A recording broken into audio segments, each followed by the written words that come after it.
Vielen Dank, Kaya, dass wir miteinander sprechen dürfen. Gerne. Kannst du uns ein bisschen was zu dem Stand sagen, was ihr hier zeigt? Ihr habt ja eine Kooperation dann. Genau, es ist eine Kollaboration zwischen Summer Contemporary aus Tel Aviv und Voltelang, wir sind Voltelang aus Zürich.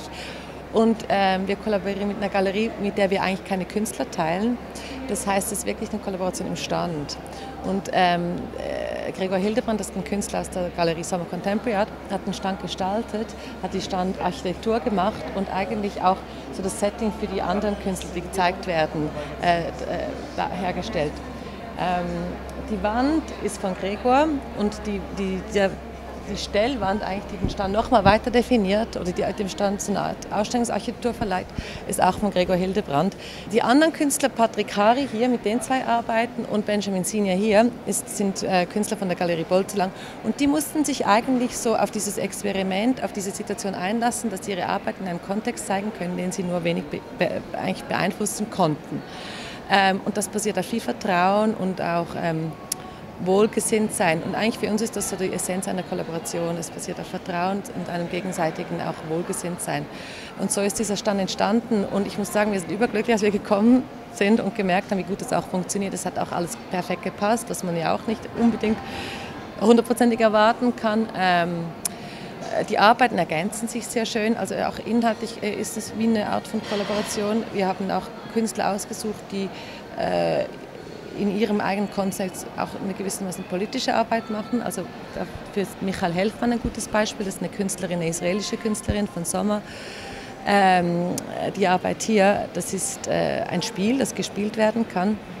Das heißt, also eine Anlehnung an das israelische Spiel Shesh Besh und Backgammon, das wird im Mittelmeerraum sehr, sehr oft und sehr gerne gespielt. Wie funktioniert das? Also hier funktioniert so, also die Künstlerin, ich erzähle das jetzt eigentlich nicht, das ist der Teil, den ich liebe, den Irit besser erzählen könnte, aber ich versuche es euch zu erzählen. Die Künstlerin, die interessiert sich so über Grenzsituationen, über Umkehrung von Situationen. Hier hat sie sich mit einer Schmugglerin befreundet, eine Schmugglerin, die 3D-Drucker nach Syrien schmuggelt, 3D-Drucker von Israel nach Syrien schmuggelt. Und damit da in Syrien Prothesen hergestellt werden können, andere so Alltagsgüter, die wichtig sind für die Menschen, die nicht einfach da sind im Moment.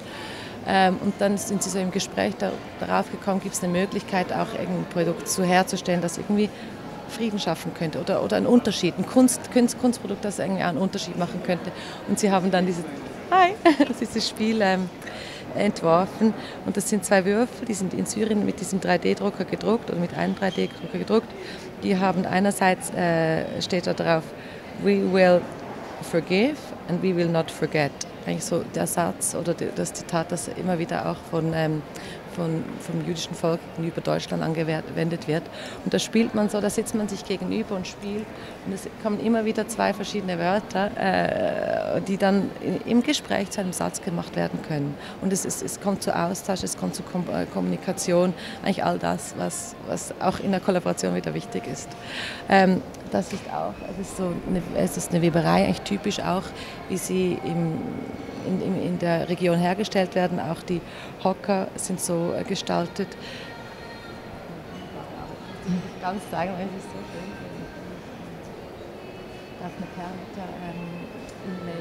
schön. Do forgive and do forget. Also es ist wirklich eine ganz wirklich pazifistische Mission irgendwo. Verbindet sich irgendwo auch schön eben mit Patrick Hari. Jetzt haben wir gesprochen irgendwie über Kontext. Das ist der Kontext in Israel. Jetzt haben wir den Kontext in der Schweiz. Man kann sich wahrscheinlich nicht unterschiedliche Kontexte vorstellen aus der westlichen Welt. In der Schweiz ist es absolutes Sicherheitsbefinden, dass wir uns als Schweizer nicht immer bewusst sind. Aber wenn man reist, merkt man, wie sicher man sich in der Schweiz immer fühlt. Und in Israel ist das ein bisschen eine andere Situation. Das ist eine Arbeit, die heißt GZ, die basiert auf dem Schweizer GZ. GZ ist ein Gemeinschaftszentrum, wo man sich trifft. Da trifft man sich als junge Familie mit den Kindern. Jugendliche betrinken sich da oft zum ersten Mal zusammen. Es werden da so neue Regeln aufgestellt zum Zusammenleben, die dann in die Welt rausgetragen werden. Und das ist allgemein etwas, was Patrick Hari sehr stark interessiert. Irgendwie dieses so Regeln oder Momente, die festgelegt werden irgendwo und dann eigentlich weitergetragen werden und nicht mehr hinterfragt werden. Und er ist ein Künstler, der hinterfragt irgendwie immer eben so soziale Normen, einfach generelle Annahmen, Dinge, die wir annehmen, ohne sie jedes Mal zu hinterfragen. Genau da legt er seinen Finger drauf und fordert uns auf, nochmal zu überlegen. Die Wand, das sind Videobänder, also alten Videokassetten. Und die sind einzeln gespannt. Das ist ganz viel mal, der Film heißt, der gespannt ist oder der darauf war, das ist Silver Lining. Und der spannt die Videobänder von unten, also über die Wand und zieht dann eigentlich den Bild- und Tonträger zieht er zum Teil ab und das kreiert so diese Musterung, weil das sind ja immer doppelt. Okay. Ja, also es ist eine sehr, wirklich, kann man sagen, arbeitsintensive und also so sehr feine Arbeit, die eigentlich vorausgeht, sehr konzentrierte Arbeit, die diese Wand kreiert. Und irgendwie lustigerweise wirkt sie ja fast so ein bisschen, es wirkt wie eine Wand oder von weitem könnte man sogar denken, Betonwand. Das ist ja total, also es ist wirklich eigentlich sehr, sehr fein. Das ist typisch für Gregor Hildebrand, er arbeitet sehr oft mit diesen Materialien. Auch das sind Tonträger, das sind Laserdiscs, die er verformt und angemalt hat, um diese Wand zu kreieren hier. Und auch da, die Arbeit von ihm da, das sind Kassettenbänder, wo er auch, um die Zeichnung zu kreieren, eigentlich den Ton abnimmt und den auf ein anderes Bild hängt. Also es gibt immer positiv und negativ von derselben Arbeit.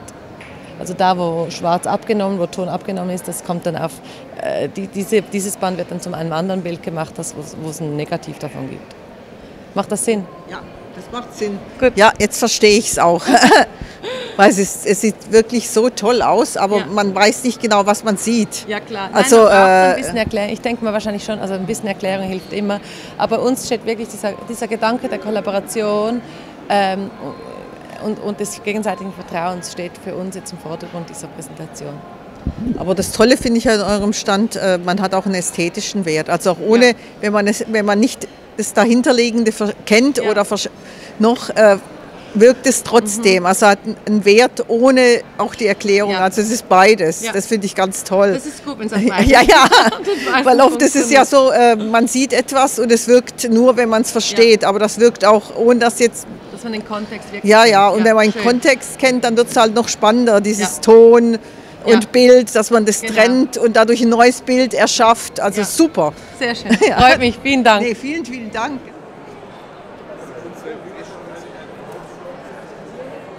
Dann kannst du richtig bei allen